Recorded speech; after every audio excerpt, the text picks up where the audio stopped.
Bartleby the Scrivener. A Story of Wall Street. By Herman Melville. Part I. I am a rather elderly man. The nature of my avocations for the last 30 years has brought me into more than ordinary contact with what would seem an interesting and somewhat singular set of men, of whom as yet nothing that I know of has ever been written. I mean the law copyists, or scriveners.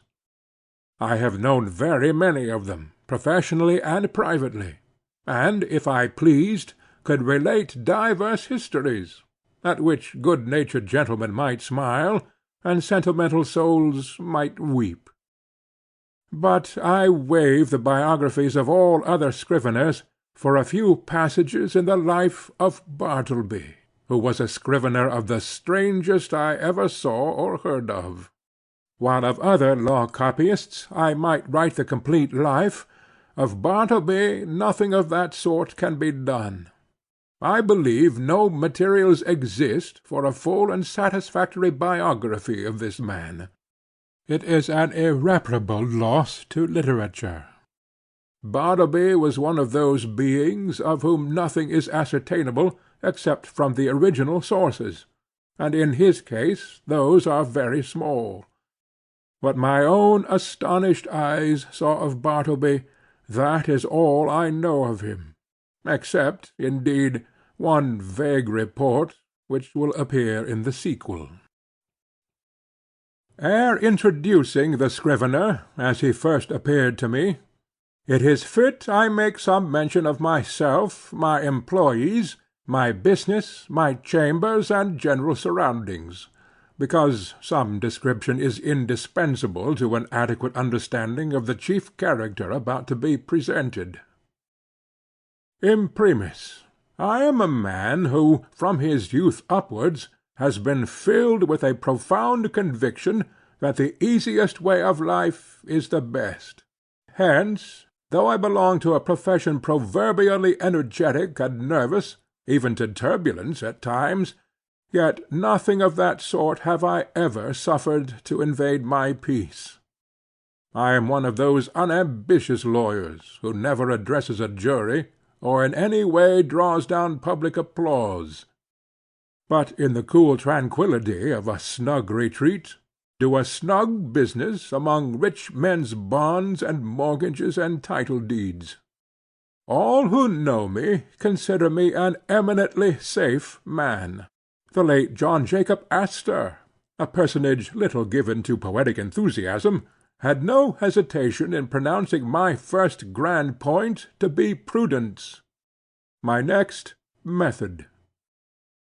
I do not speak it in vanity, but simply record the fact that I was not unemployed in my profession by the late John Jacob Astor, a name which, I admit, I love to repeat, for it hath a rounded and orbicular sound to it, and rings like unto bullion.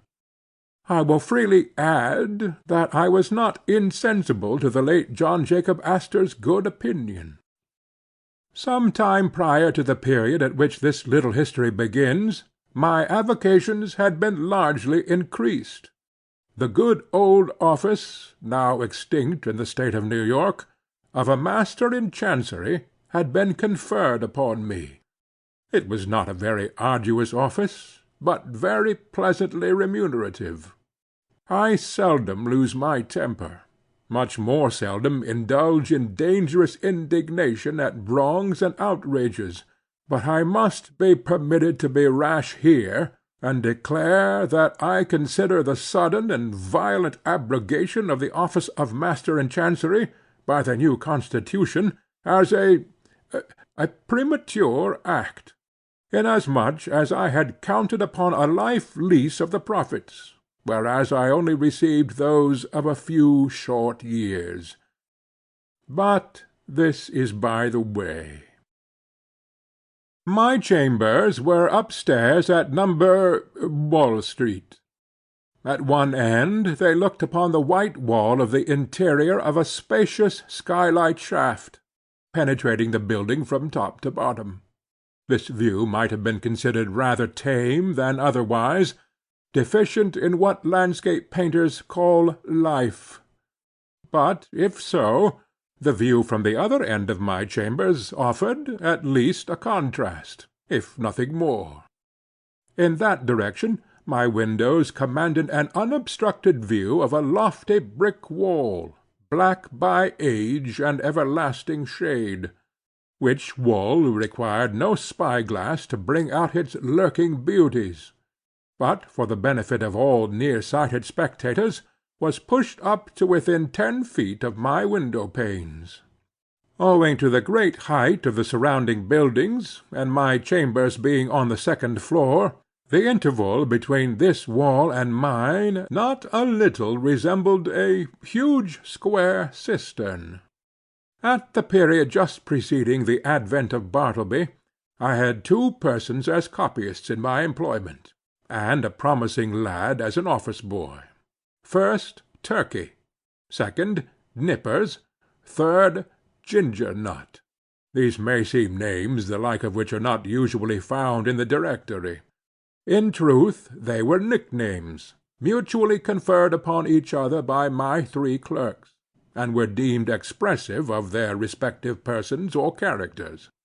Turkey was a short, pursy Englishman, of about my own age, that is, somewhere not far from 60. In the morning, one might say his face was of a fine florid hue, but after 12 o'clock meridian, his dinner hour, it blazed like a grate full of Christmas coals, and continued blazing, but as it were with a gradual wane, till 6 o'clock P.M., or thereabouts. After which I saw no more of the proprietor of the face, which, gaining its meridian with the sun, seemed to set with it, to rise, culminate, and decline the following day, with the like regularity and undiminished glory. There are many singular coincidences I have known in the course of my life, not the least among which was the fact, that exactly when Turkey displayed his fullest beams from his red and radiant countenance, just then too, at that critical moment, began the daily period when I considered his business capacities as seriously disturbed for the remainder of the 24 hours. Not that he was absolutely idle, or averse to business then; far from it. The difficulty was, he was apt to be altogether too energetic. There was a strange, inflamed, flurried, flighty recklessness of activity about him. He would be incautious in dipping his pen into his inkstand. All his blots upon my documents were dropped there after 12 o'clock meridian. Indeed, not only would he be reckless, and sadly given to making blots in the afternoon, but some days he went further, and was rather noisy. At such times, too, his face flamed with augmented blazonry, as if a cannel coal had been heaped on anthracite. He made an unpleasant racket with his chair, spilled his sand-box, in mending his pens, impatiently split them all to pieces, and threw them on the floor in a sudden passion, stood up and leaned over his table, boxing his papers about in a most indecorous manner. Very sad to behold in an elderly man like him. Nevertheless, as he was in many ways a most valuable person to me, and all the time before 12 o'clock meridian, was the quickest, steadiest creature too, accomplishing a great deal of work in a style not easy to be matched, for these reasons I was willing to overlook his eccentricities, though indeed occasionally I remonstrated with him. I did this very gently, however, because, though the civillest, nay, the blandest and most reverential of men in the morning, yet in the afternoon he was disposed, upon provocation, to be slightly rash with his tongue, in fact, insolent. Now, valuing his morning services as I did, and resolved not to lose them, yet at the same time made uncomfortable by his inflamed ways after 12 o'clock, and being a man of peace, unwilling by my admonitions to call forth unseemly retorts from him, I took upon me, one Saturday noon (he was always worse on Saturdays), to hint to him, very kindly, that perhaps, now that he was growing old, it might be well to abridge his labours. In short, he need not come to my chambers after 12 o'clock, but, dinner over, had best go home to his lodgings, and rest himself till tea-time. But no, he insisted upon his afternoon devotions. His countenance became intolerably fervid, as he oratorically assured me, gesticulating with a long ruler at the other end of the room, that if his services in the morning were useful, how indispensable then in the afternoon. "With submission, sir," said Turkey on this occasion, "I consider myself your right-hand man. In the morning I but marshal and deploy my columns, but in the afternoon I put myself at their head, and gallantly charge the foe, thus." And he made a violent thrust with the ruler. "But the blots, Turkey," intimated I. "True. But, with submission, sir, behold these hairs. I am getting old. Surely, sir, a blot or two of a warm afternoon is not to be severely urged against grey hairs. Old age, even if it blot the page, is honourable. With submission, sir, we both are getting old." This appeal to my fellow-feeling was hardly to be resisted. At all events, I saw that go he would not. So I made up my mind to let him stay, resolving nevertheless to see to it that during the afternoon he had to do with my less important papers. Nippers, the second on my list, was a whiskered, sallow, and, upon the whole, rather piratical-looking young man of about 25. I always deemed him the victim of two evil powers, ambition and indigestion. The ambition was evinced by a certain impatience of the duties of a mere copyist, an unwarrantable usurpation of strictly professional affairs, such as the original drawing up of legal documents. The indigestion seemed betokened in an occasional nervous testiness and grinning irritability, causing the teeth to audibly grind together over mistakes committed in copying, unnecessary maledictions, hissed rather than spoken in the heat of business, and especially by a continual discontent with the height of the table where he worked. Though of a very ingenious mechanical turn, Nippers could never get this table to suit him. He put chips under it, blocks of various sorts, bits of pasteboard, and at last went so far as to attempt an exquisite adjustment by final pieces of folding blotting paper. But no invention would answer. If, for the sake of easing his back, he brought the table-lid at a sharp angle well up towards his chin, and wrote there like a man using the steep roof of a Dutch house for his desk, then he declared that it stopped the circulation in his arms. If now he lowered the table to his waistbands, and stooped over it in writing, then there was a sore aching in his back. In short, the truth of the matter was, Nippers knew not what he wanted. Or, if he wanted anything, it was to be rid of a scrivener's table altogether. Among the manifestations of his diseased ambition was a fondness he had for receiving visits from certain ambiguous-looking fellows in seedy coats, whom he called his clients. Indeed, I was aware that not only was he at times considerable of a ward politician, but he occasionally did a little business at the justices' courts, and was not unknown on the steps of the Tombs.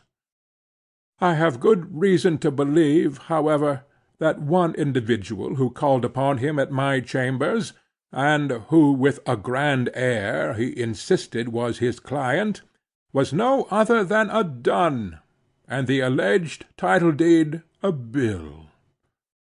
But, with all his failings, and the annoyances he caused me, Nippers, like his compatriot Turkey, was a very useful man to me, wrote a neat swift hand, and, when he chose, was not deficient in a gentlemanly sort of deportment.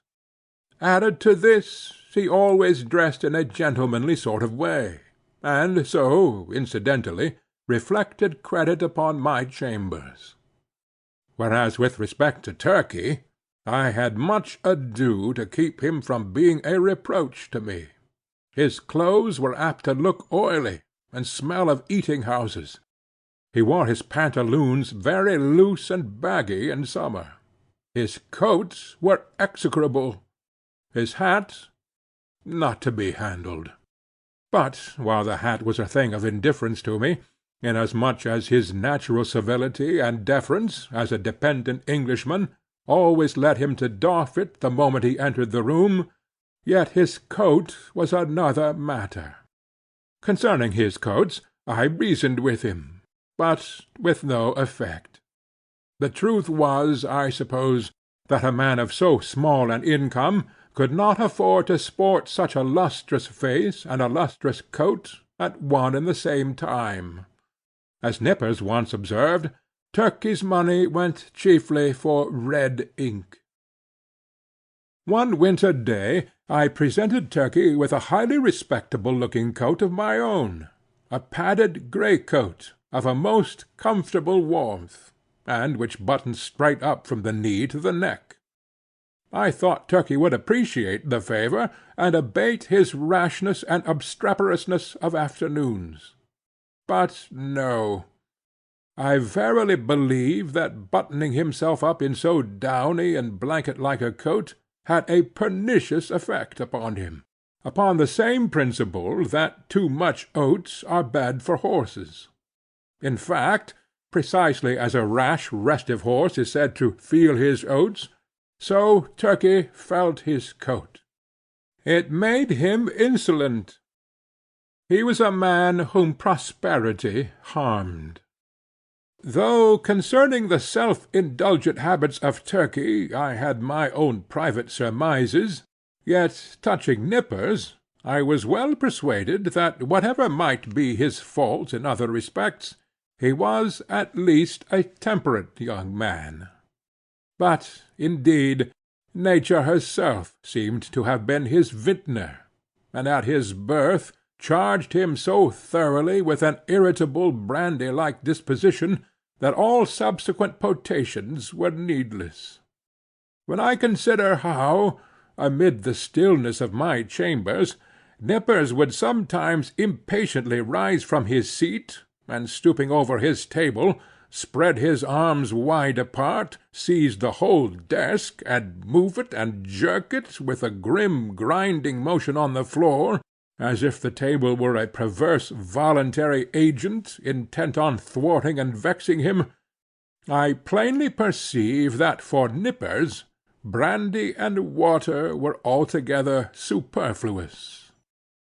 It was fortunate for me that, owing to its peculiar cause, indigestion, the irritability and consequent nervousness of Nippers were mainly observable in the morning, while in the afternoon he was comparatively mild.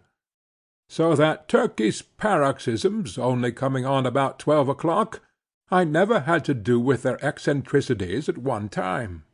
Their fits relieved each other like guards. When Nippers was on, Turkey's was off, and vice versa. This was a good natural arrangement, under the circumstances. Ginger Nut, the third on my list, was a lad some 12 years old. His father was a carman, ambitious of seeing his son on the bench instead of a cart before he died. So he sent him to my office as a student at law, errand boy, and cleaner and sweeper, at the rate of $1 a week. He had a little desk to himself, but he did not use it much. Upon inspection, the drawer exhibited a great array of the shells of various sorts of nuts. Indeed, to this quick-witted youth, the whole noble science of the law was contained in a nutshell. Not the least among the employments of Ginger Nut, as well as one which he discharged with the most alacrity, was his duty as cake and apple purveyor for Turkey and Nippers. Copying law papers being proverbially dry, husky sort of business, my two Scriveners were fain to moisten their mouths very often with Spitzenbergs, to be had at the numerous stalls nigh the custom-house and post-office.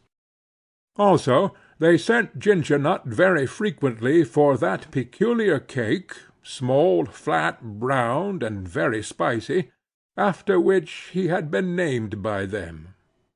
Of a cold morning, when business was but dull, Turkey would gobble up scores of these cakes, as if they were mere wafers. Indeed, they sell them at the rate of 6 or 8 for a penny. The scrape of his pen blending with the crunching of the crisp particles in his mouth. Of all the fiery afternoon blunders and flurried rashnesses of Turkey, was his once moistening a ginger-cake between his lips, and clapping it on to a mortgage for a seal. I came within an ace of dismissing him then, but he mollified me by making an oriental bow, and saying, "With submission, sir, it was generous of me to find you in stationery on my own account." Now my original business, that of a conveyancer and title-hunter, and drawer-up of recondite documents of all sorts, was considerably increased by receiving the master's office. There was now great work for scriveners. Not only must I push the clerks already with me, but I must have additional help. In answer to my advertisement, a motionless young man one morning stood upon my office threshold, the door being open, for it was summer. I can see that figure now, pallidly neat, pitiably respectable, incurably forlorn. It was Bartleby. After a few words touching his qualifications, I engaged him, glad to have among my corps of copyists a man of so singularly sedate an aspect, which I thought might operate beneficially upon the flighty temper of Turkey and the fiery one of Nippers. I should have stated before that ground-glass folding-doors divided my premises into 2 parts, one of which was occupied by my scriveners, the other by myself. According to my humour, I threw open these doors or closed them. I resolved to assign Bartleby a corner by the folding-doors, but on my side of them, so as to have this quiet man within easy call, in case any trifling thing was to be done. I placed his desk close up to a small side window in that part of the room, a window which originally had afforded a lateral view of certain grimy backyards and bricks, but which, owing to subsequent erections, commanded at present no view at all, though it gave some light. Within 3 feet of the panes was a wall, and the light came down from far above, between 2 lofty buildings, as from a very small opening in a dome. Still further to a satisfactory arrangement, I procured a high green folding screen, which might entirely isolate Bartleby from my sight, though not remove him from my voice, and thus, in a manner, privacy and society were conjoined.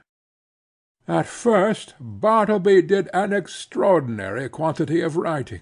As if long famishing for something to copy, he seemed to gorge himself on my documents. There was no pause for digestion. He ran a day and night line, copying by sunlight and by candlelight. I should have been quite delighted with his application, had he been cheerfully industrious, but he wrote on silently, palely, mechanically. It is of course an indispensable part of a scrivener's business to verify the accuracy of his copy, word for word. Where there are two or more scriveners in an office, they assist each other in this examination, one reading from the copy, the other holding the original. It is a very dull, wearisome, and lethargic affair.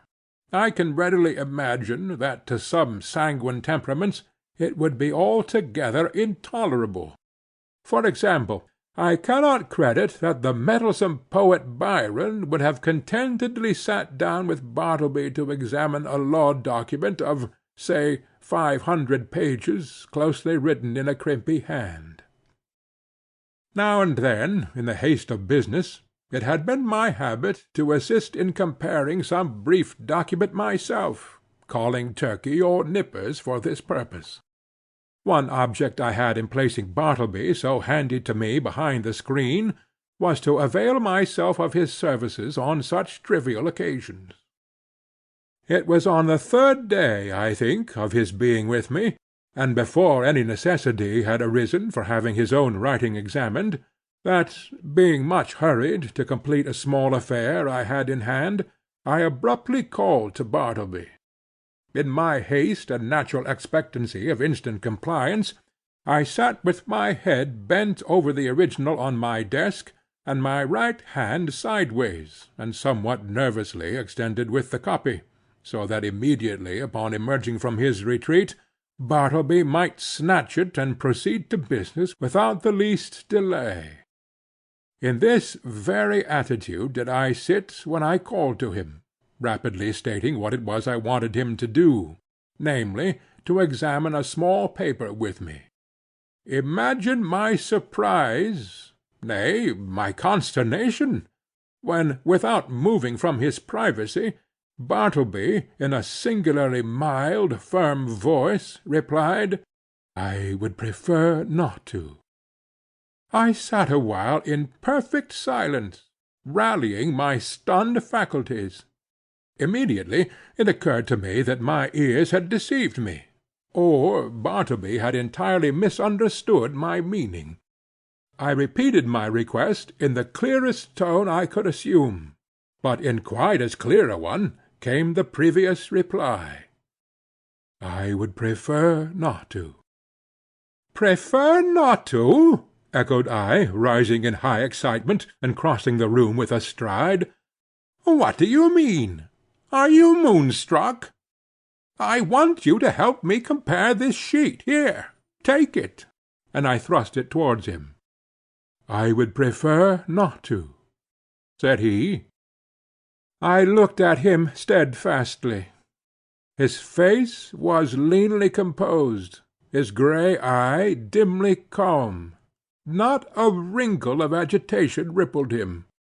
Had there been the least uneasiness, anger, impatience, or impertinence in his manner, in other words, had there been anything ordinarily human about him, doubtless I should have violently dismissed him from the premises. But as it was, I should have as soon thought of turning my pale plaster of Paris bust of Cicero out of doors. I stood gazing at him a while, as he went on with his writing, and then reseated myself at my desk. This is very strange, thought I. What had one best do? But my business hurried me. I concluded to forget the matter for the present, reserving it for my future leisure. So, calling Nippers from the other room, the paper was speedily examined. A few days after this, Bartleby concluded 4 lengthy documents, being quadruplicates of a week's testimony taken before me in my High Court of Chancery. It became necessary to examine them. It was an important suit, and great accuracy was imperative. Having all things arranged, I called Turkey, Nippers, and Ginger Nut from the next room, meaning to place the 4 copies in the hands of my 4 clerks, while I should read from the original.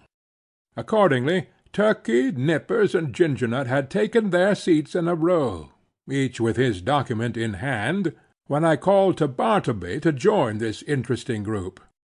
"Bartleby, quick! I am waiting." I heard a slow scrape of his chair-legs on the uncarpeted floor, and soon he appeared, standing at the entrance of his hermitage. "What is wanted?" he said, mildly. "The copies! The copies!" said I, hurriedly. "We are going to examine them. There!" and I held towards him the fourth quadruplicate. "I would prefer not to," he said, and gently disappeared behind the screen. For a few moments I was turned into a pillar of salt, standing at the head of my seated column of clerks. Recovering myself, I advanced towards the screen, and demanded the reason for such extraordinary conduct. "Why do you refuse?" "I would prefer not to." With any other man I should have flown outright into a dreadful passion, scorned all further words, and thrust him ignominiously from my presence. But there was something about Bartleby that not only strangely disarmed me, but in a wonderful manner touched and disconcerted me. I began to reason with him. "These are your own copies we are about to examine. It is labour-saving to you, because one examination will answer for your 4 papers. It is common usage. Every copyist is bound to examine his copy. Is it not so? Will you not speak? Answer!" "I prefer not to," he replied in a flute-like tone. It seemed to me that while I had been addressing him, he carefully revolved every statement that I made, fully comprehended the meaning, could not gainsay the irresistible conclusions, but at the same time some paramount consideration prevailed with him to reply as he did. "You are decided, then, not to comply with my request, a request made according to common usage and common sense?" He briefly gave me to understand that on that point my judgment was sound. Yes, his decision was irreversible. It is not seldom the case that when a man is browbeaten in some unprecedented and violently unreasonable way, he begins to stagger in his own plainest faith. He begins, as it were, vaguely to surmise that, wonderful as it may be, all the justice and all the reason is on the other side. Accordingly, if any disinterested persons are present, he turns to them for some reinforcement for his own faltering mind. "Turkey," said I, "what do you think of this? Am I not right?" "With submission, sir," said Turkey, with his blandest tone, "I think that you are." "Nippers," said I, "what do you think of it?" "I think we should kick him out of the office." The reader of nice perceptions will here perceive that, it being morning, Turkey's answer is couched in polite and tranquil terms, but Nippers replies in ill-tempered ones. Or, to repeat a previous sentence, Nippers' ugly mood was on duty, and Turkey's off. "Ginger Nut," said I, willing to enlist the smallest suffrage in my behalf, "what do you think of it?" "I think, sir, he's a little loony," replied Ginger Nut with a grin. "You hear what they say," said I, turning towards the screen. "Come forth and do your duty." But he vouchsafed no reply. I pondered a moment in sore perplexity, but once more business hurried me. I determined again to postpone the consideration of this dilemma to my future leisure. With a little trouble we made out to examine the papers without Bartleby, though at every page or two Turkey deferentially dropped his opinion that the proceeding was quite out of the common, while Nippers, twitching in his chair with a dyspeptic nervousness, ground out between his set teeth occasional hissing maledictions against the stubborn oaf behind the screen; and for his, Nippers' part, this was the first and last time he would do another man's business without pay. Meanwhile Bartleby sat in his hermitage. oblivious to everything but his own peculiar business there. End of Part 1. Part 2 of Bartleby the Scrivener. Some days passed, the scrivener being employed upon another lengthy work. His late remarkable conduct led me to regard his ways narrowly. I observed that he never went to dinner. Indeed, he never went anywhere. As yet I had never of my personal knowledge known him to be outside of my office. He was a perpetual sentry in the corner.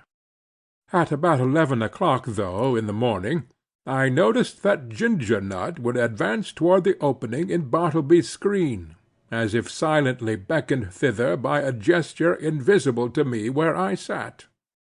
The boy would then leave the office jingling a few pence, and reappear with a handful of ginger nuts, which he delivered in the Hermitage, receiving 2 of the cakes for his trouble.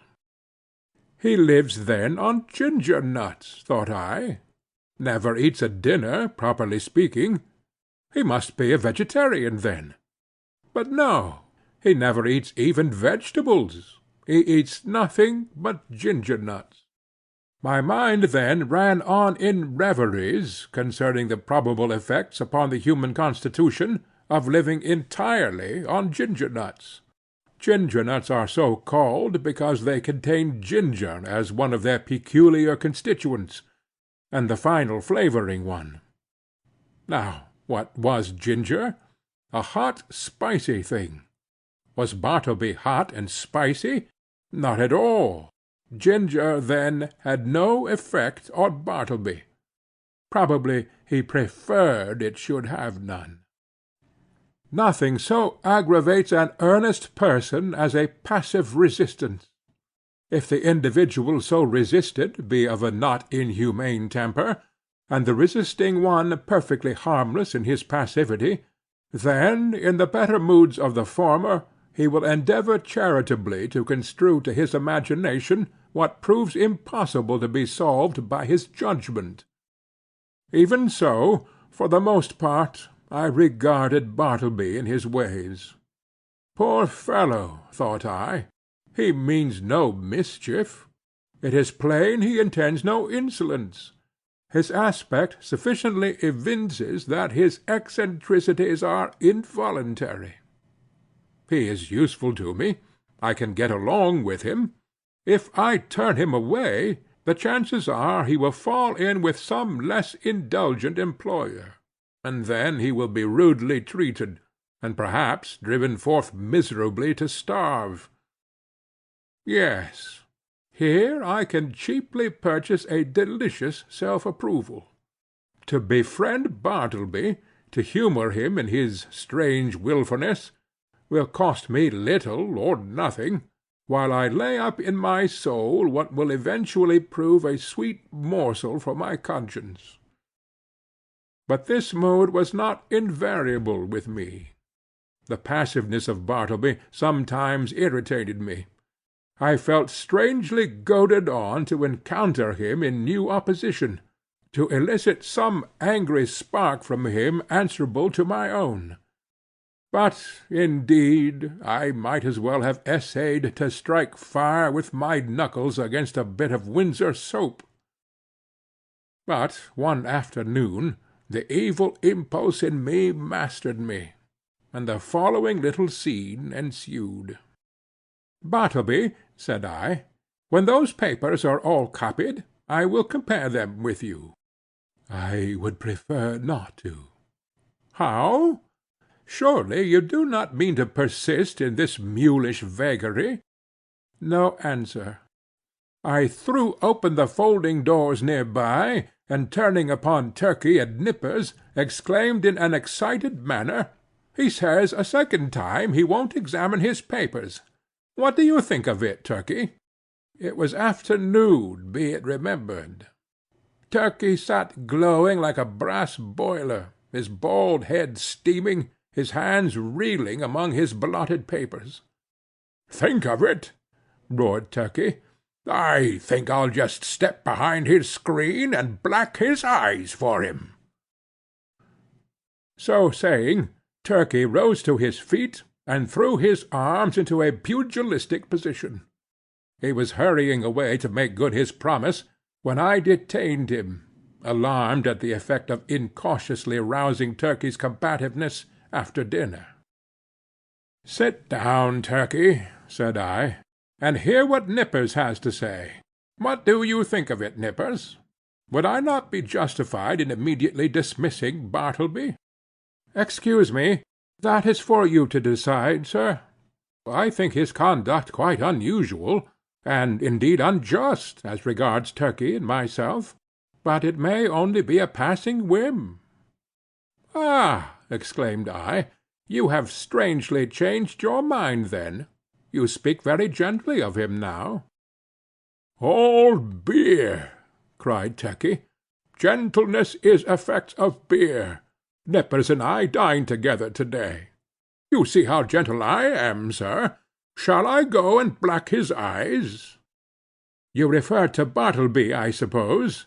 "No, not to-day, Turkey," I replied. "Pray put up your fists." I closed the doors, and again advanced towards Bartleby. I felt additional incentives tempting me to my fate. I burned to be rebelled against again. I remembered that Bartleby never left the office. "Bartleby," said I, "Ginger Nut is away. Just step round to the post-office, won't you? It was but a 3-minute walk, and see if there is anything for me." "I would prefer not to." "You will not?" "I prefer not." I staggered to my desk, and sat there in a deep study. My blind inveteracy returned. Was there anything in which I could procure myself to be ignominiously repulsed by this lean penniless wight, my hired clerk? What added thing is there, perfectly reasonable, that he will be sure to refuse to do? "Bartleby."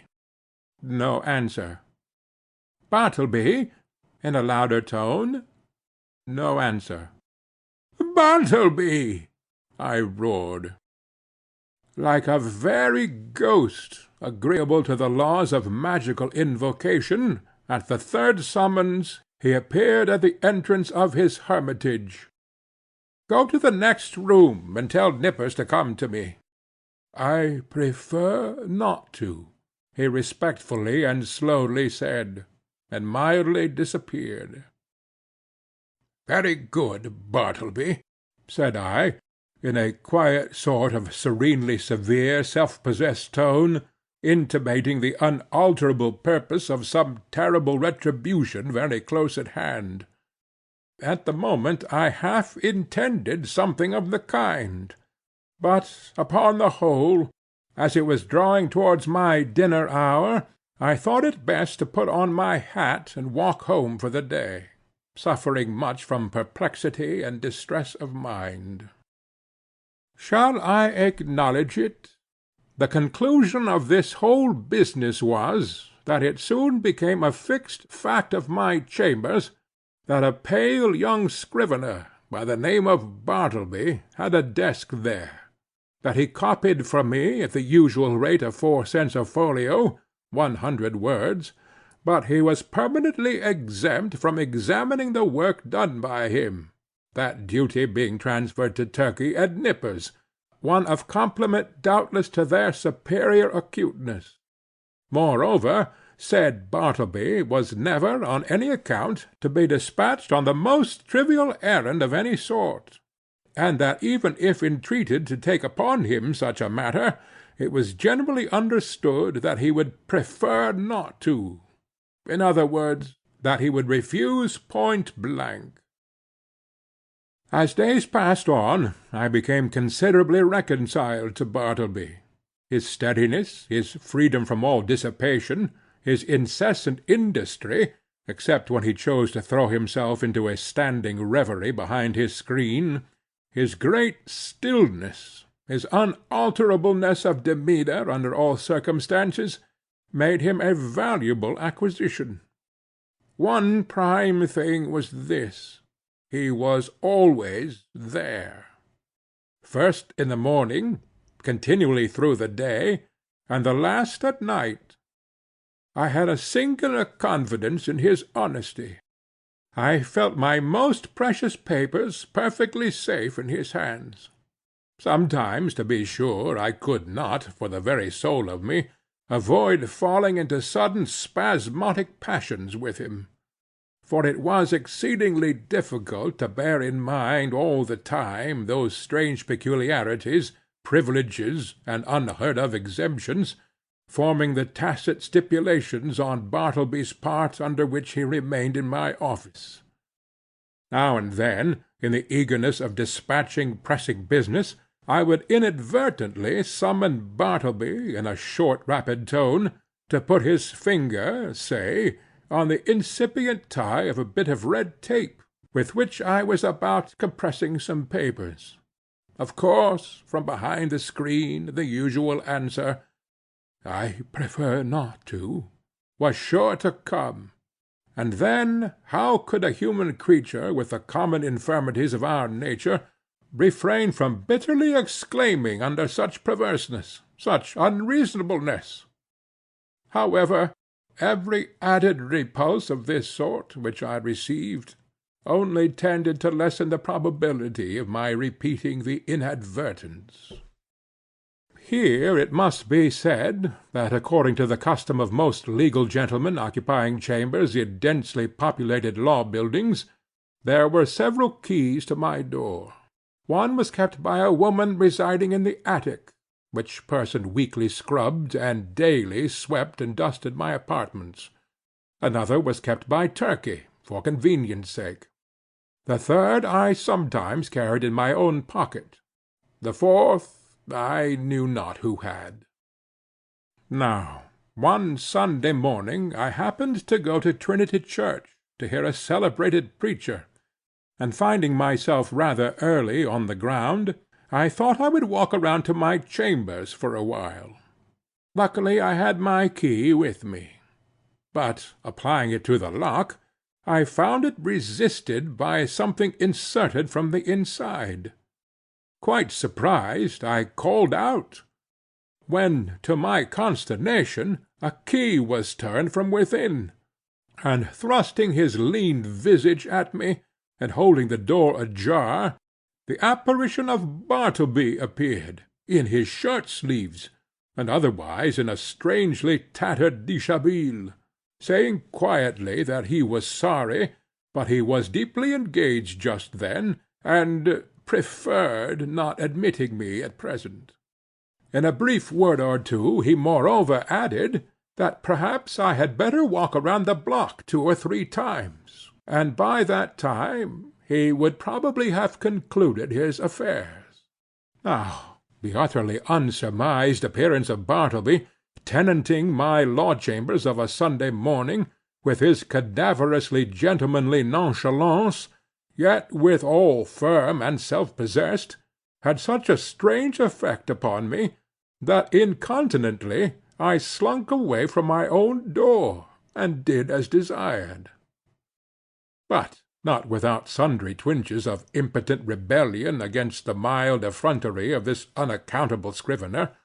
Indeed, it was his wonderful mildness chiefly, which not only disarmed me, but unmanned me, as it were.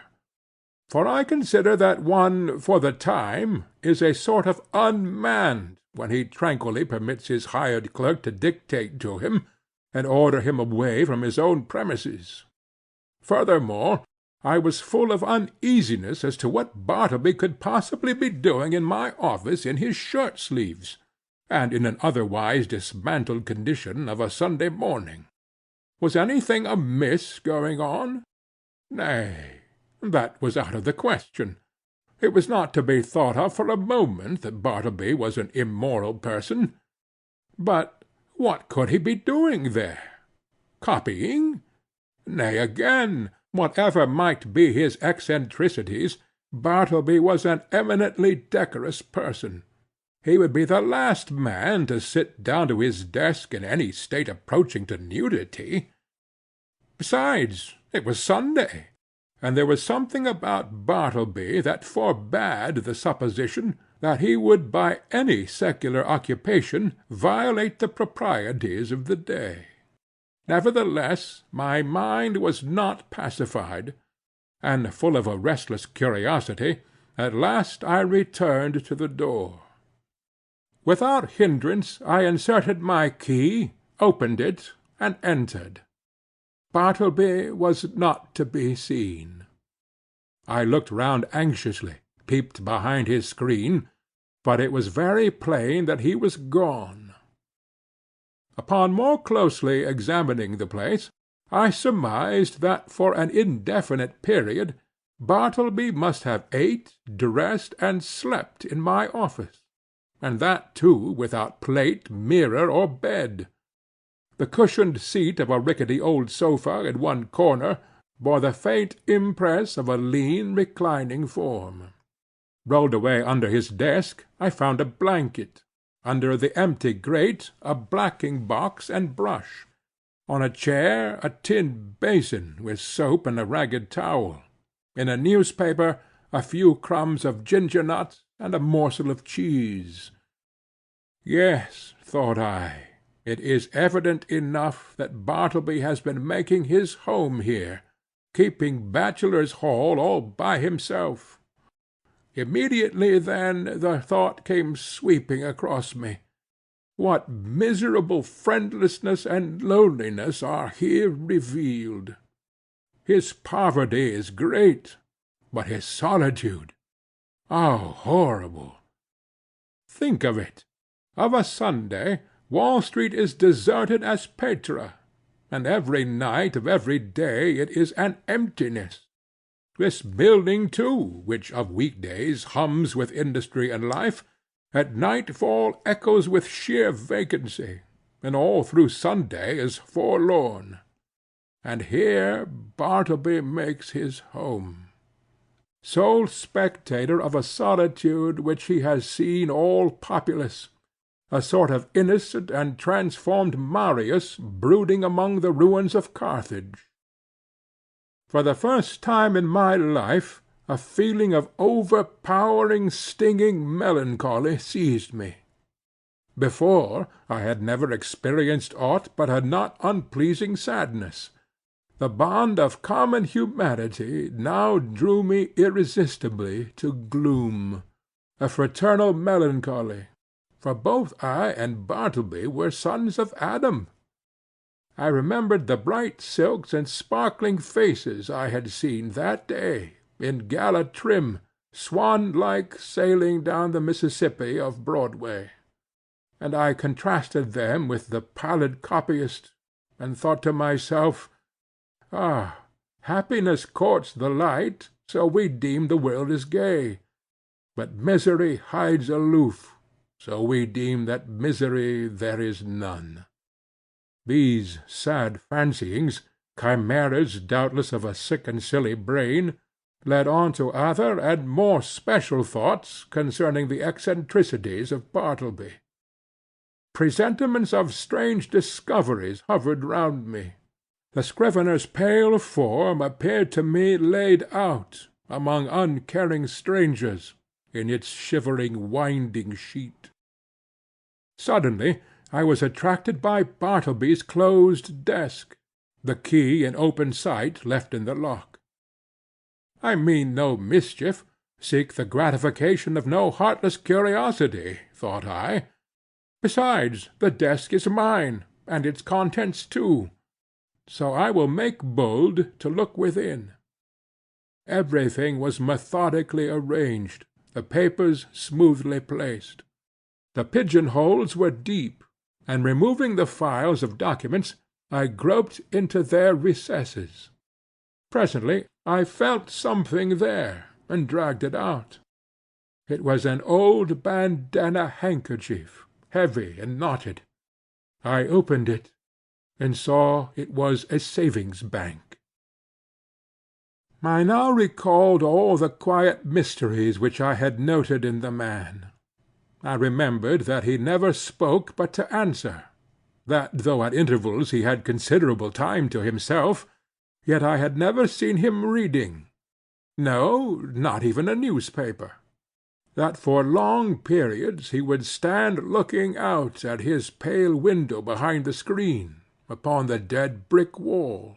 I was quite sure he never visited any refectory or eating-house, while his pale face clearly indicated that he never drank beer like Turkey, or tea or coffee even, like other men; that he never went anywhere in particular that I could learn, never went out for a walk, unless indeed that was the case at present; that he had declined telling who he was, or whence he came, or whether he had any relatives in the world; that though so thin and pale, he never complained of ill health; and more than all, I remembered a certain unconscious air of pallid—how shall I call it?—of pallid haughtiness, say, or rather an austere reserve about him, which had positively awed me into my tame compliance with his eccentricities, when I feared to ask him to do the slightest incidental thing for me, even though I might know, from his long continued motionlessness, that behind his screen he must be standing in one of those dead-walled reveries of his. Revolving all these things, and coupling them with the recently discovered fact that he made my office his constant abiding‐place and home, and not forgetful of his morbid moodiness, revolving all these things, a prudential feeling began to steal over me. My first emotions had been those of pure melancholy and sincerest pity; but just in proportion as the forlornness of Bartleby grew and grew to my imagination, did that same melancholy merge into fear, that pity into repulsion.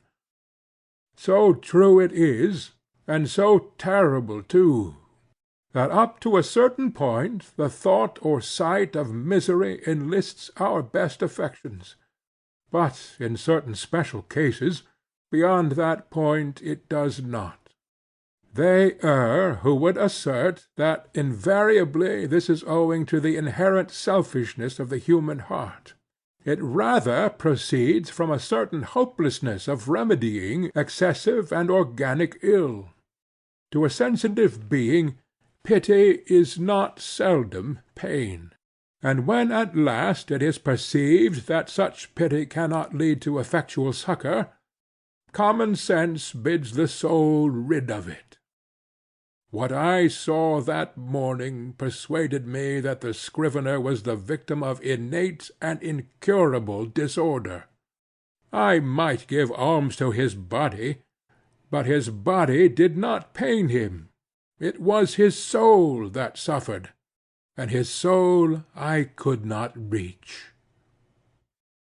I did not accomplish the purpose of going to Trinity Church that morning. Somehow the things I had seen disqualified me for the time from church‐going. I walked homeward, thinking what I would do with Bartleby. Finally I resolved upon this: I would put certain calm questions to him the next morning, touching his history, etc., and if he declined to answer them openly and unreservedly, and I supposed that he would prefer not, then to give him a $20 bill over and above whatever I might owe him, and tell him his services were no longer required, but that if in any other way I could assist him, I would be happy to do so, especially if he desired to return to his native place, wherever that might be, I would willingly help to defray the expenses. Moreover, if after reaching home he found himself at any time in want of aid, a letter from him would be sure of a reply. The next morning came. "Bartleby," said I, gently calling to him behind his screen. No reply. "Bartleby," said I, in a still gentler tone. Come here.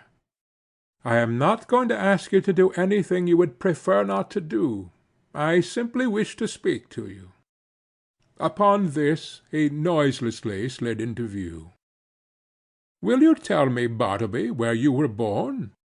"I would prefer not to." "Will you tell me anything about yourself?" "I would prefer not to." "But what reasonable objection can you have to speak to me? I feel friendly towards you." He did not look at me while I spoke, but kept his glance fixed upon my bust of Cicero, which, as I then sat, was directly behind me, some 6 inches above my head. "What is your answer, Bartleby?" said I, after waiting a considerable time for a reply, during which his countenance remained immovable, only there was the faintest conceivable tremor of the white attenuated mouth. "At present I prefer to give no answer," he said, and retired into his hermitage. It was rather weak in me, I confess, but his manner on this occasion nettled me. Not only did there seem to lurk in it a certain calm disdain, but his perverseness seemed ungrateful, considering the undeniable good usage and indulgence he had received from me. Again I sat ruminating what I should do. Mortified as I was at his behaviour, and resolved as I had been to dismiss him when I entered my offices, nevertheless I strangely felt something superstitious knocking at my heart, and forbidding me to carry out my purpose, and denouncing me for a villain if I dared to breathe one bitter word against this forlornest of mankind.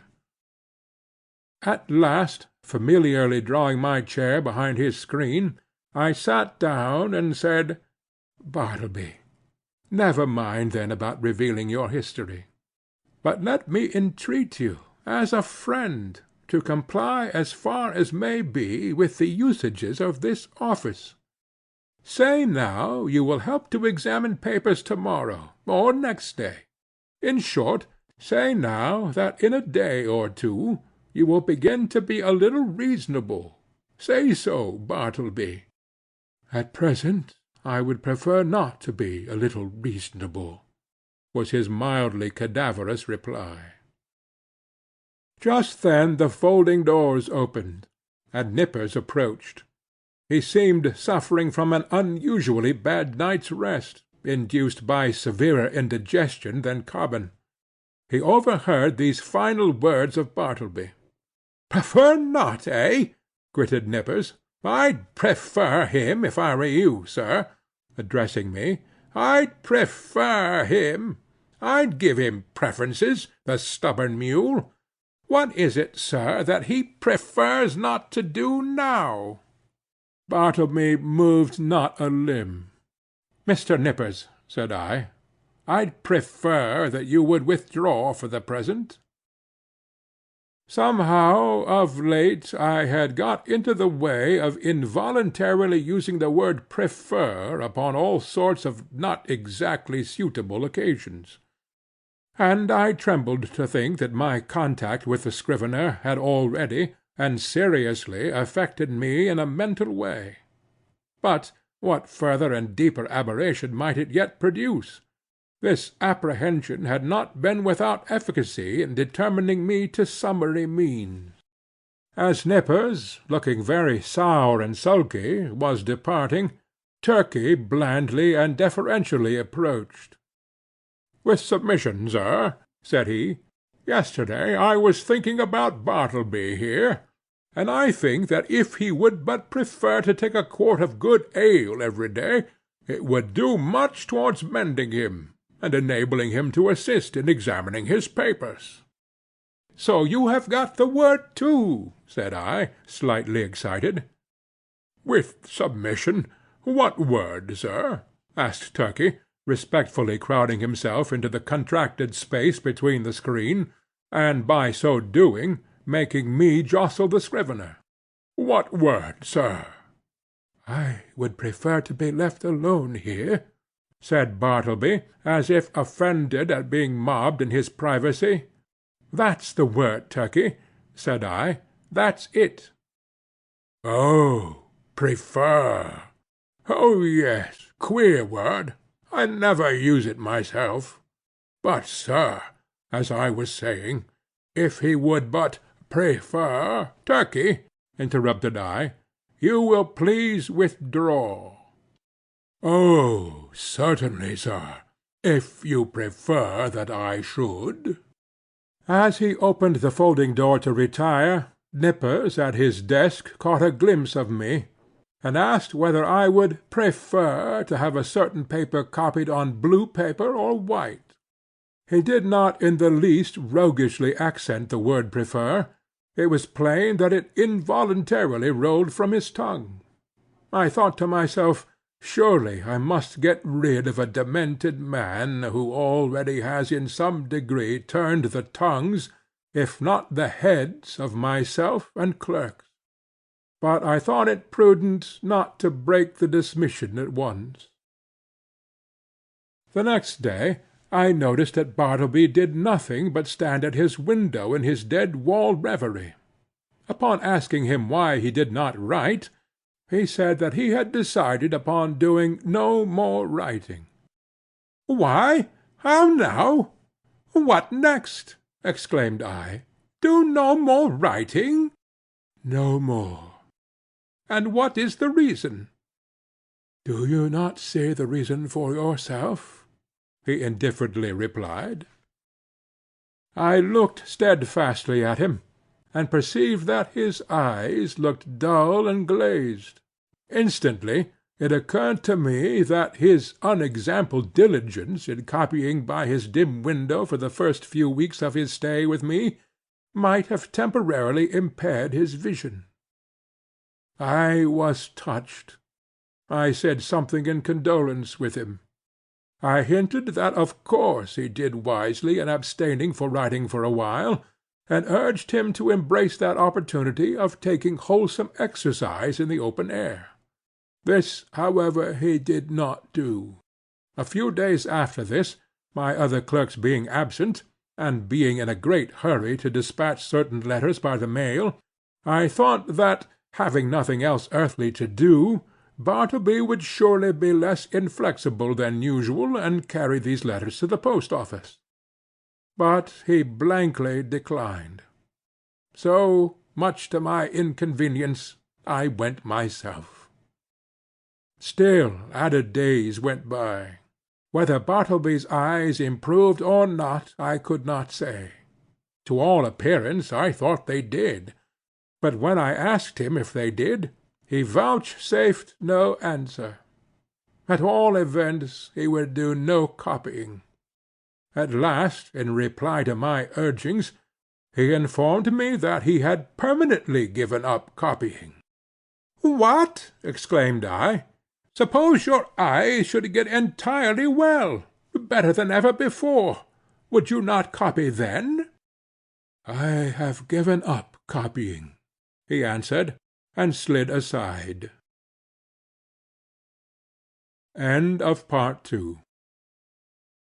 Part 3 of Bartleby the Scrivener. He remained as ever a fixture in my chamber. Nay, if that were possible, he became still more of a fixture than before. What was to be done? He would do nothing in the office. Why should he stay there? In plain fact, he had now become a millstone to me, not only useless as a necklace, but afflictive to bear. Yet I was sorry for him. I speak less than truth when I say that, on his own account, he occasioned me uneasiness. If he would have but named a single relative or friend, I would instantly have written, and urged their taking the poor fellow away to some convenient retreat. But he seemed alone, absolutely alone in the universe, a bit of wreck in the mid-Atlantic. At length necessities connected with my business tyrannized over all other considerations. Decently as I could, I told Bartleby that in 6 days' time he must unconditionally leave the office. I warned him to take measures, in the interval, for procuring some other abode. I offered to assist him in this endeavour, if he himself would but take the first step towards a removal. "And when you finally quit me, Bartleby," added I shall see that you go not away entirely unprovided. 6 days from this hour, remember." At the expiration of that period I peeped behind the screen, and lo, Bartleby was there. I buttoned up my coat, balanced myself, advanced slowly towards him, touched his shoulder, and said, "The time has come. You must quit this place. I am sorry for you.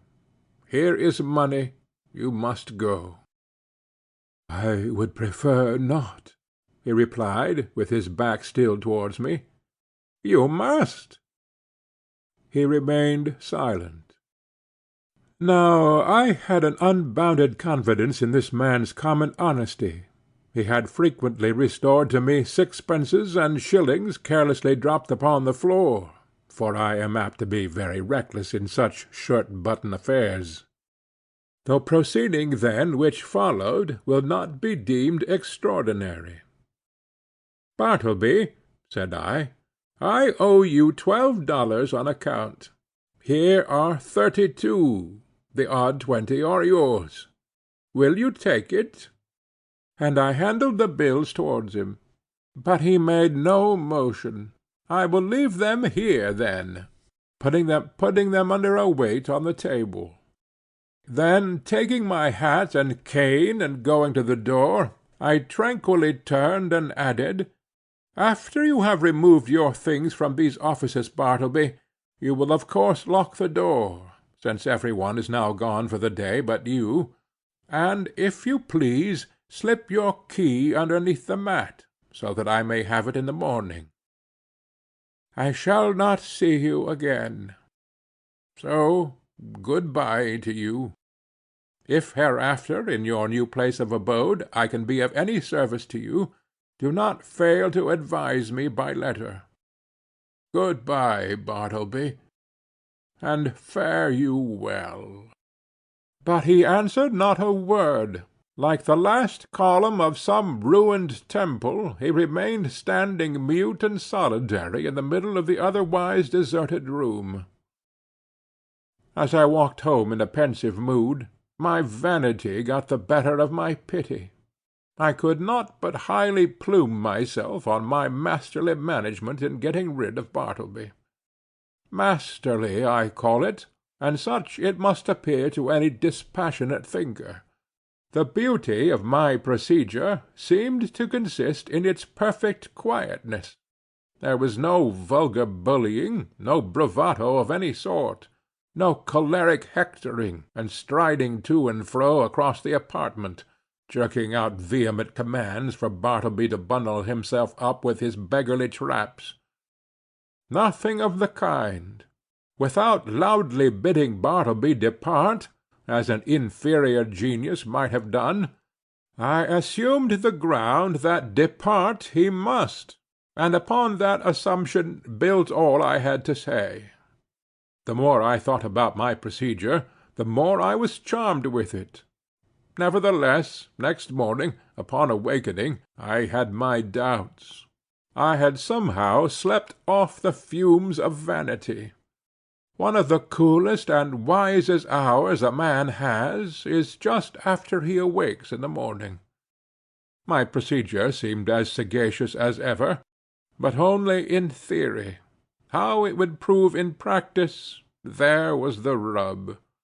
It was truly a beautiful thought to have assumed Bartleby's departure, but after all that assumption was simply my own, and none of Bartleby's. The great point was not whether I had assumed that he would quit me, but whether he would prefer so to do. He was more of a man of preferences than assumptions.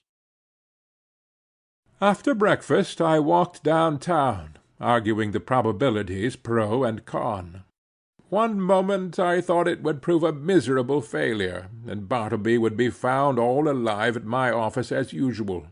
The next moment it seemed certain that I should see his chair empty, and so I kept veering about. At the corner of Broadway and Canal Street I saw quite an excited group of people standing in earnest conversation. "I'll take odds he doesn't," said a voice as I passed. "Doesn't go? Done," said I. "Put up your money." I was instinctively putting my hand in my pocket to produce my own, when I remembered that this was an election day.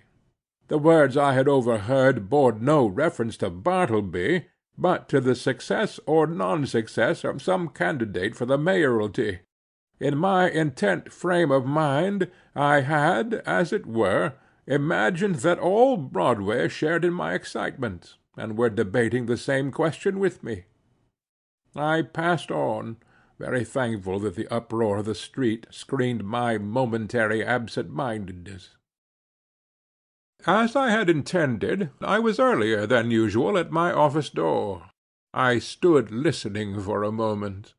All was still. He must be gone. I tried the knob. The door was locked. Yes, my procedure had worked to a charm. He indeed must be vanished. Yet a certain melancholy mixed with this. I was almost sorry for my brilliant success. I was fumbling under the door-mat for the key, which Bartleby was to have left there for me, when accidentally my knee knocked against a panel, producing a summoning sound, and in response a voice came to me from within. "Not yet. I am occupied." It was Bartleby. I was thunderstruck. For an instant I stood like the man who, pipe in mouth, was killed one cloudless afternoon long ago in Virginia by a summer lightning. At his own warm open window he was killed, and remained leaning out there upon the dreamy afternoon till some one touched him, when he fell. "Not gone," I murmured at last, but again obeying that wondrous ascendancy which the inscrutable Scrivener had over me, and from which ascendancy, for all my chafing, I could not completely escape, I slowly went downstairs and out into the street, and while walking round the block considered what I should next do in this unheard-of perplexity. Turn the man out by an actual thrusting I could not. To drive him away by calling him hard names would not do. Calling in the police was an unpleasant idea, and yet permit him to enjoy his cadaverous triumph over me, this too I could not think of. What was to be done? Or, if nothing could be done, was there anything further that I could assume in the matter? Yes, as before I had prospectively assumed that Bartleby would depart, so now I might retrospectively assume that departed he was. In the legitimate carrying out of this assumption, I might enter my office in a great hurry, and pretending not to see Bartleby at all, walk straight against him as if he were air. Such a proceeding would in a singular degree have the appearance of a home thrust. It was hardly possible that Bartleby could withstand such an application of the doctrine of assumptions. But, upon second thoughts, the success of the plan seemed rather dubious. I resolved to argue the matter over with him. "Bartleby," said I, entering the office with a quietly severe expression, "I am seriously displeased. I am pained, Bartleby. I had thought better of you. I had imagined you of such a gentlemanly organization that in any delicate dilemma a slight hint would have sufficed, in short, an assumption. But it appears I am deceived. Why," I added, unaffectedly starting, "you have not even touched that money yet," pointing to it, just where I had left it the evening previous.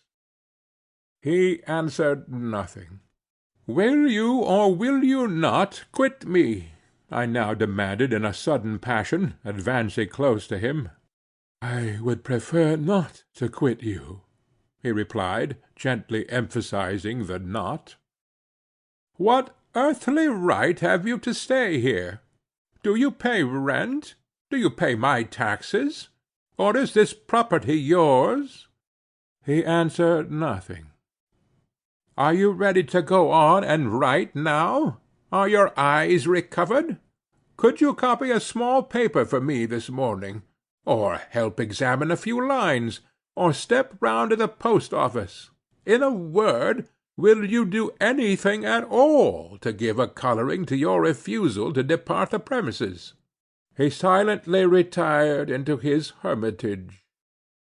I was now in such a state of nervous resentment that I thought it but prudent to check myself at present from further demonstrations. Bartleby and I were alone.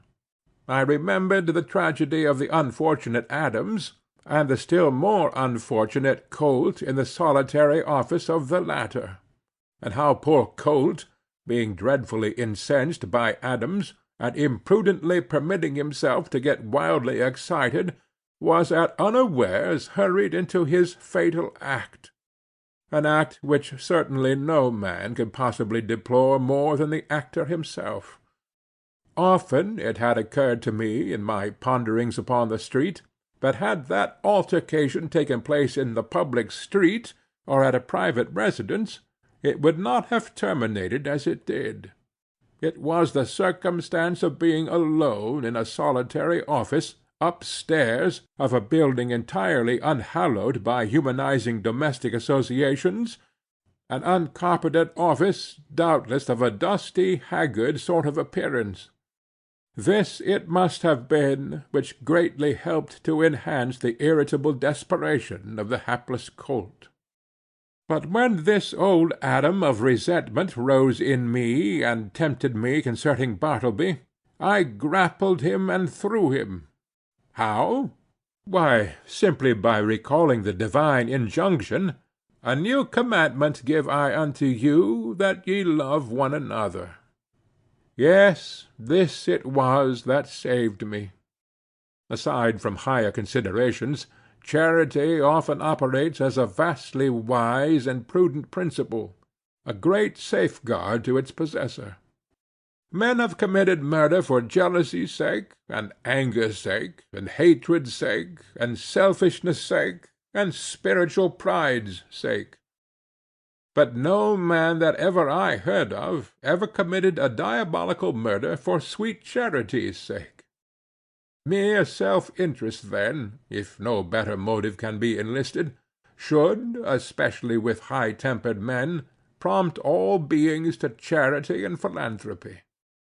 At any rate, upon the occasion in question, I strove to drown my exasperated feelings towards the scrivener by benevolently construing his conduct.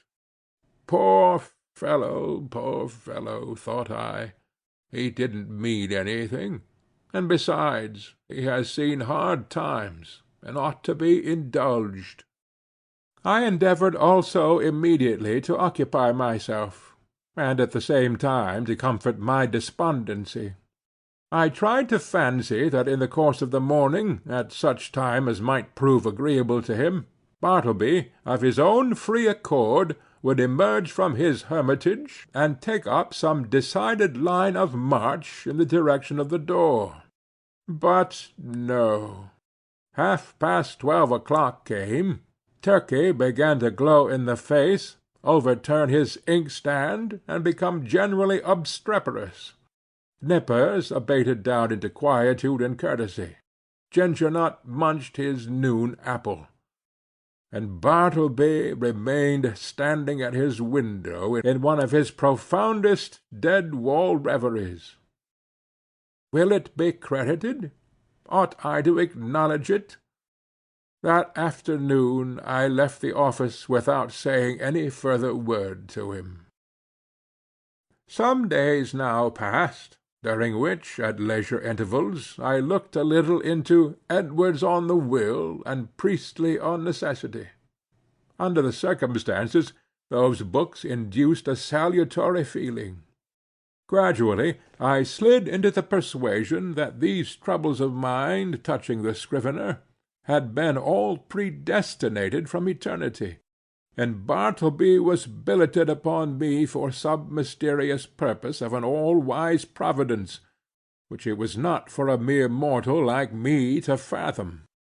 Yes, Bartleby, stay here beyond your screen, thought I. I shall persecute you no more. You are harmless and noiseless as any of these old chairs. In short, I never feel so private as when I know you are here. At last I see it, I feel it, I penetrate to the predestined purpose of my life. I am content.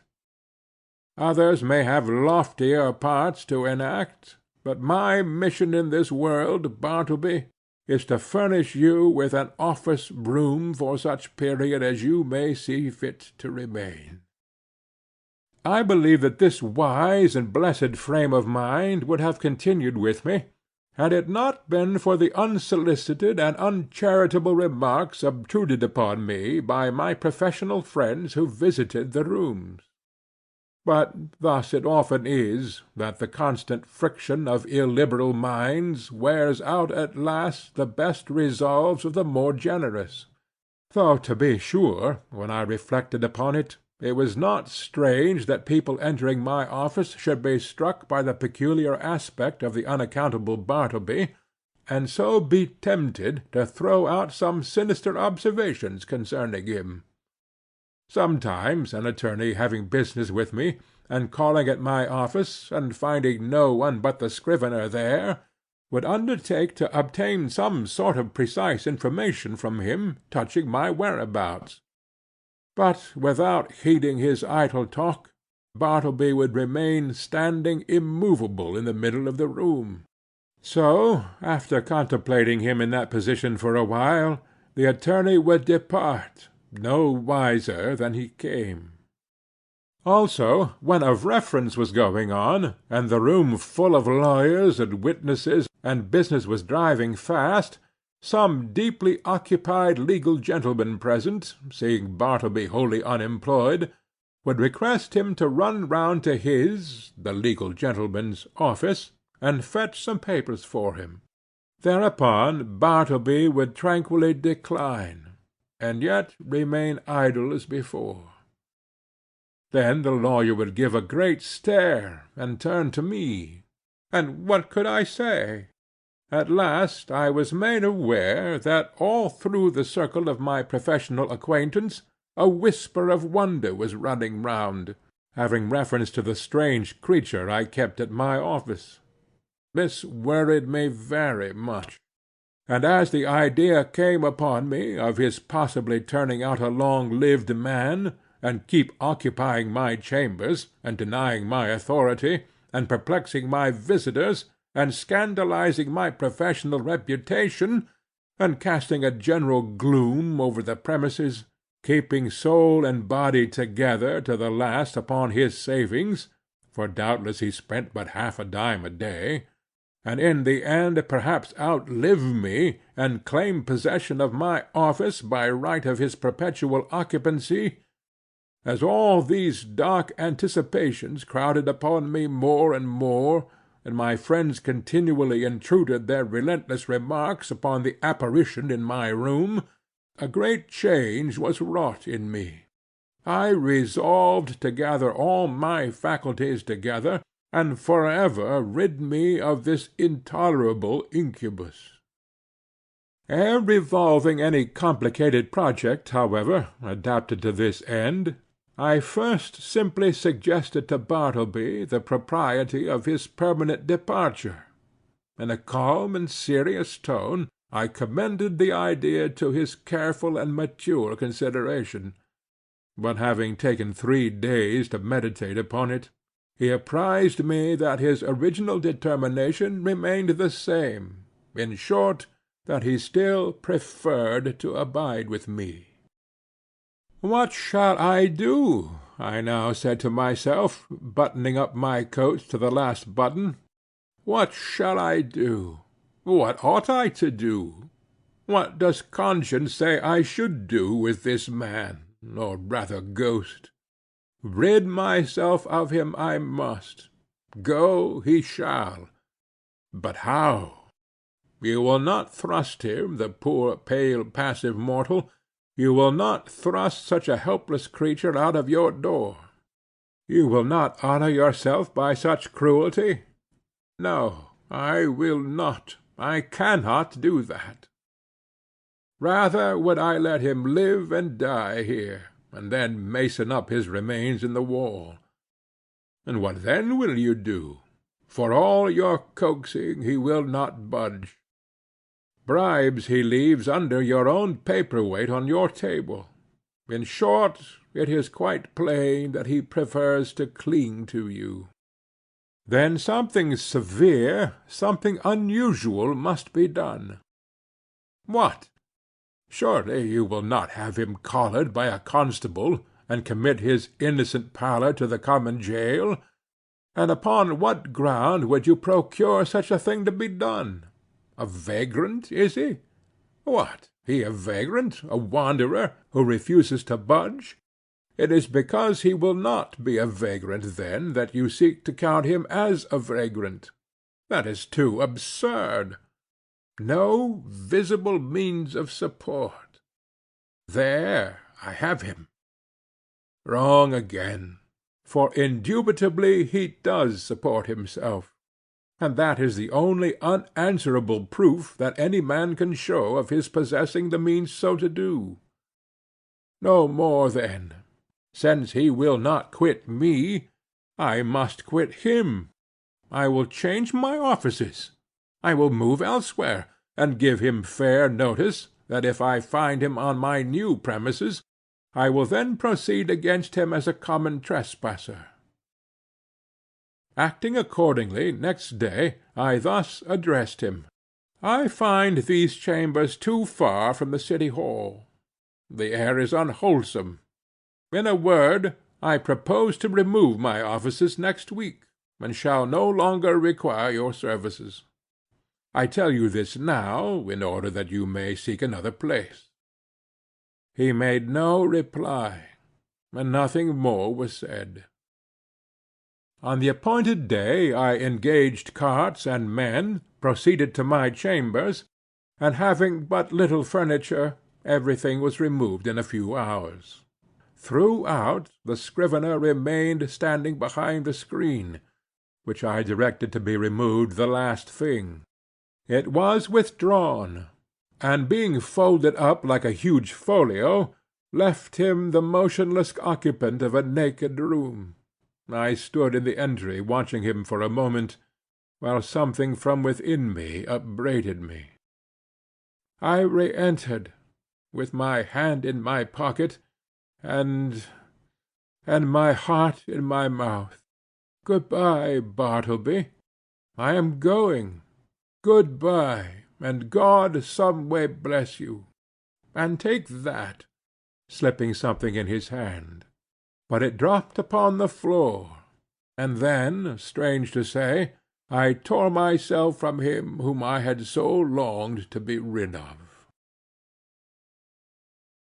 End of Part 3. Part 4 of Bartleby the Scrivener. Established in my new quarters for a day or two, I kept the door locked, and started at every footfall in the passages. When I returned to my rooms after any little absence, I would pause at the threshold for an instant, and attentively listen, ere applying my key. But these fears were needless. Bartleby never came nigh me. I thought all was going well, when a perturbed-looking stranger visited me, inquiring whether I was the person who had recently occupied rooms at No. Wall Street. Full of forebodings, I replied that I was. "Then, sir," said the stranger, who proved a lawyer, "you are responsible for the man who left there. He refuses to do any copying. He refuses to do anything. He says he prefers not to, and he refuses to quit the premises." "I am very sorry, sir," said I, with assumed tranquillity, but an inward tremor, "but really the man you allude to is nothing to me. He is no relation or apprentice of mine, that you should hold me responsible for him. In mercy's name, who is he?" "I certainly cannot inform you. I know nothing about him. Formerly I employed him as a copyist, but he has done nothing for me now for some time past." "I shall settle him then. Good morning, sir." Several days passed, and I heard nothing more; and though I often felt a charitable prompting to call at the place and see poor Bartleby, yet a certain squeamishness of I know not what withheld me. All is over with him by this time, thought I at last, when through another week no further intelligence reached me. But coming to my room the day after, I found several persons waiting at my door in a high state of nervous excitement. "That's the man! Here he comes!" cried the foremost one, whom I recognized as the lawyer who had previously called upon me alone. "You must take him away, sir, at once," cried a portly person among them, advancing upon me, and whom I knew to be the landlord of No. Wall Street. "These gentlemen, my tenants, cannot stand it any longer. Mr. B., pointing to the lawyer, has turned him out of his room, and he now persists in haunting the building generally, sitting upon the banisters of the stairs by day, and sleeping in the entry by night. Everybody is concerned. Clients are leaving the offices. Some fears are entertained of a mob. Something you must do, and that without delay." Aghast at this torrent, I fell back before it, and would fain have locked myself in my new quarters. In vain I persisted that Bartleby was nothing to me, no more than to any one else. In vain. I was the last person known to have anything to do with him, and they held me to the terrible account. Fearful then of being exposed in the papers, as one person presently obscurely threatened, considered the matter, and at length said that if the lawyer would give me a confidential interview with the scrivener, in his, the lawyer's, own room, I would that afternoon strive my best to rid them of the nuisance they complained of. Going upstairs to my old haunt, there was Bartleby, silently sitting upon the banister at the landing. "What are you doing here, Bartleby?" said I. "Sitting upon the banister," he mildly replied. I motioned him into the lawyer's room, who then left us. "Bartleby," said I, "are you aware that you are the cause of great tribulation to me by persisting in occupying the entry after being dismissed from the office?" No answer. "Now, one of two things must take place. Either you must do something, or something must be done to you. Now, what sort of business would you like to engage in? Would you like to re-engage in copying for some one?" "No, I would prefer not to make any change." "Would you like a clerkship in a dry-goods store?" "There is too much confinement about that. No, I would not like a clerkship. But I am not particular." "Too much confinement!" I cried. "Why, you keep yourself confined all the time." "I would prefer not to take a clerkship," he rejoined, as if to settle that little item at once. "How would a bartender's business suit you? There's no trying of the eyesight in that." "I would not like it at all, though, as I said before, I am not particular." His unwonted wordiness inspirited me. I returned to the charge. "Well, then, would you like to travel through the country collecting bills for the merchants? That would improve your health." "No, I would prefer to be doing something else." "How then would going as a companion to Europe, to entertain some young gentleman with your conversation? How would that suit you?" "Not at all. It does not strike me that there is anything definite about that. I like to be stationary. But I am not particular." stationary you shall be, then," I cried, now losing all patience, and for the first time in all my exasperating connection with him, fairly flying into a passion. "If you do not go away from these premises before night, I shall feel bound—indeed I am bound—to quit the premises myself," I rather absurdly concluded, knowing not with what possible threat to try to frighten his immobility into compliance. Despairing of all further efforts, I was precipitately leaving him, when a final thought occurred to me, one which had not been wholly unindulged before. "Bartleby," in the kindest tone I could assume under such exciting circumstances, "will you go home with me now, not to my office, but my dwelling, and remain there till we can conclude upon some convenient arrangement for you at your leisure? Come, let us start now, right away." "No. At present I would prefer not to make any change at all." I answered nothing, but effectually dodging every one by the suddenness and rapidity of my flight, rushed from the building, ran up Wall Street towards Broadway, and jumping into the first omnibus, was soon removed from pursuit. As soon as tranquillity returned, I distinctly perceived that I had now done all that I possibly could, both in respect to the demands of the landlord and his tenants, and with regard to my own desire and sense of duty to benefit Bartleby, and shield him from rude persecution. I now strove to be entirely care-free and quiescent, and my conscience justified me in the attempt, though indeed it was not so successful as I could have wished. So fearful was I of being again hunted out by the incensed landlord and his exasperated tenants, that, surrendering my business to Nippers for a few days, I drove about the upper part of the town and through the suburbs in my rockaway, crossed over to Jersey City and Hoboken, and paid fugitive visits to Manhattanville and Astoria. In fact, I almost lived in my rockaway for the time. When again I entered my office, lo, a note from the landlady lay upon the desk. I opened it with trembling hands. It informed me that the writer had sent to the police, and had Bartleby removed to the Tombs as a vagrant. Moreover, since I knew more about him than any one else, he wished me to appear at that place and make a suitable statement of the facts. These tidings had a conflicting effect upon me. At first I was indignant, but at last almost approved.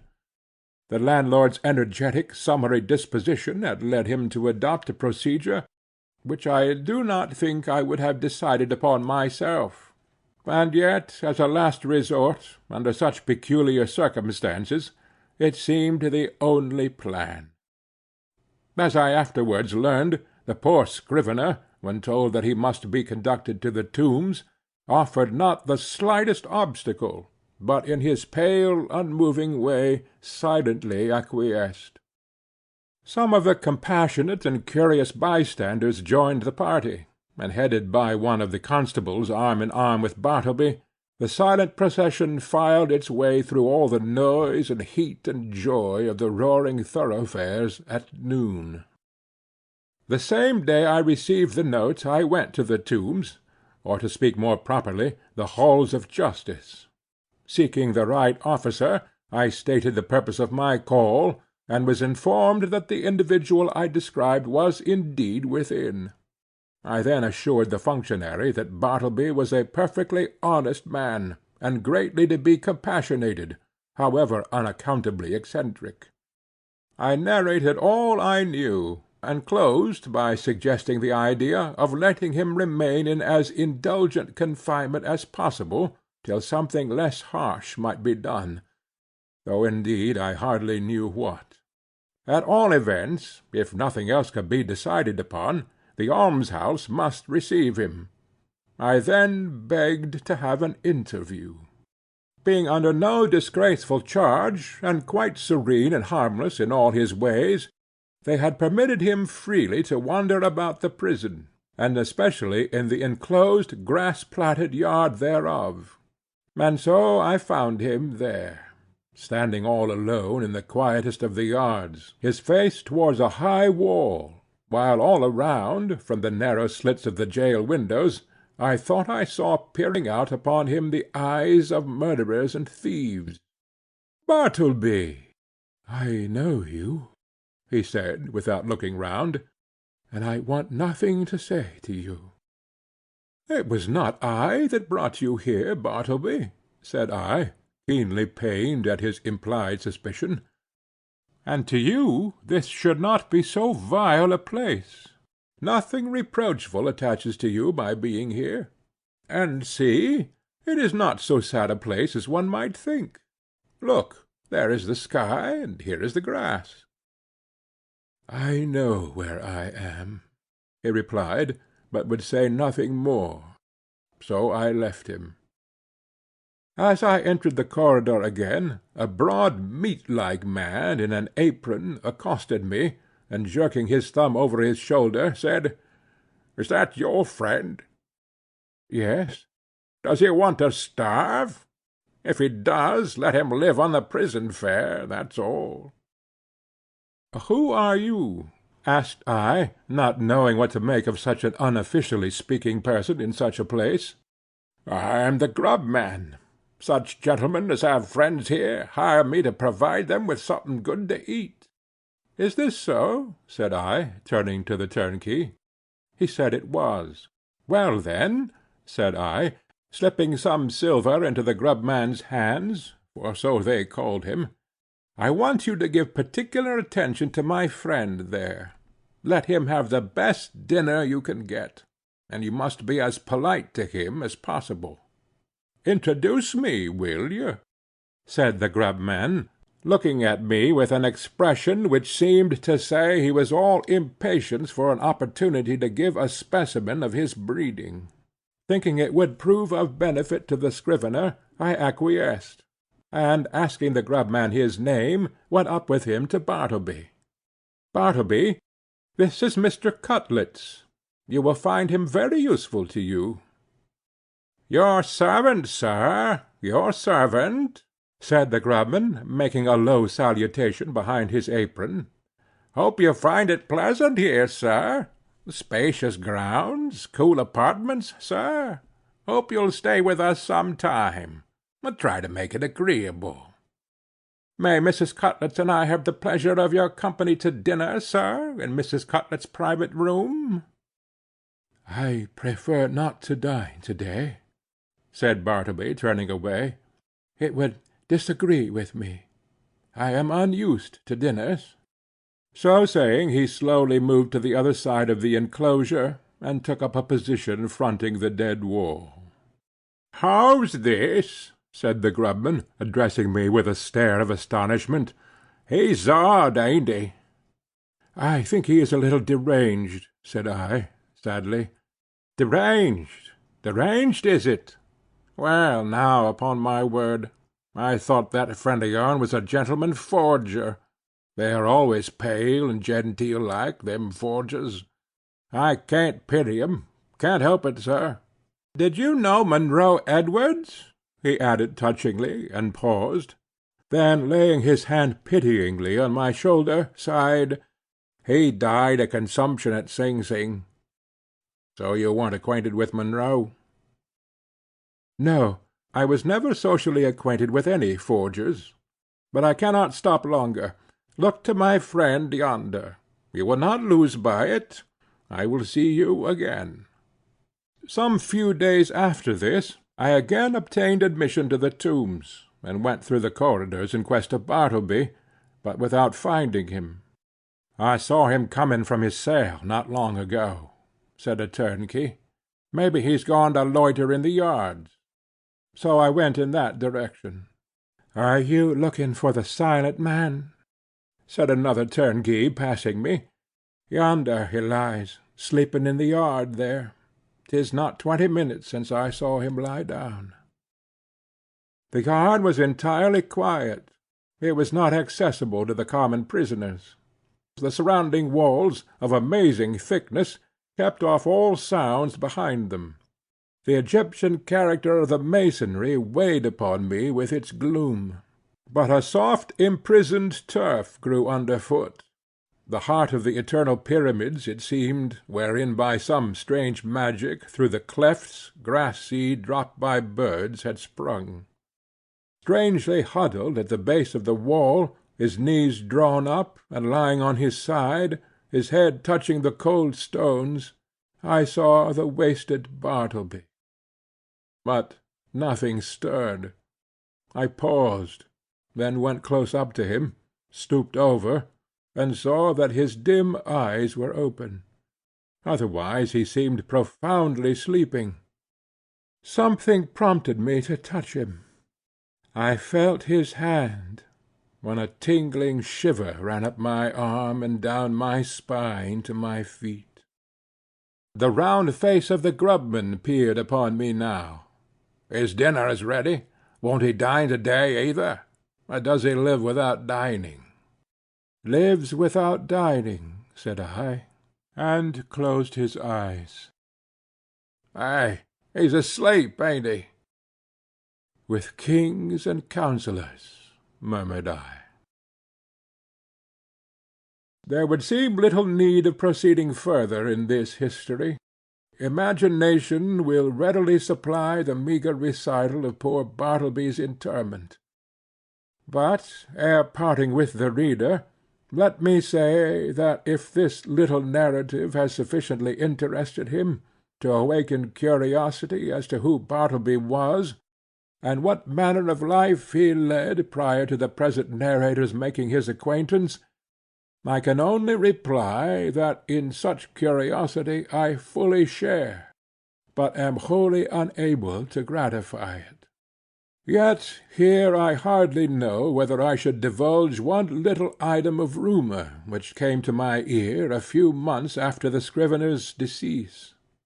Upon what basis it rested I could never ascertain, and hence how true it is I cannot now tell. But inasmuch as this vague report has not been without certain strange suggestive interest to me, however sad, it may prove the same with some others, and so I will briefly mention it. The report was this, that Bartleby had been a subordinate clerk in the dead-letter office at Washington, from which he had been suddenly removed by a change in the administration. When I think over this rumour, I cannot adequately express the emotions which seize me. Dead letters! Does it not sound like dead men? Conceive a man by nature and misfortune prone to a pallid hopelessness. Can any business seem more fitted to heighten it than that of continually handling these dead letters and assorting them for the flames? For by the cart-load they are annually burned. Sometimes from out the folded paper the pale clerk takes a ring. The finger it was meant for, perhaps, moulders in the grave. A bank-note sent in swiftest charity. He whom it would relieve nor eats nor hungers any more. Pardon for those who died despairing, hope for those who died unhoping, good tidings for those who died stifled by unrelieved calamities. On errands of life these letters speed to death. Ah, Bartleby! Ah, humanity! End of Part 4. End of Bartleby the Scrivener, A Story of Wall Street, by Herman Melville. Read by Bob Newfeld.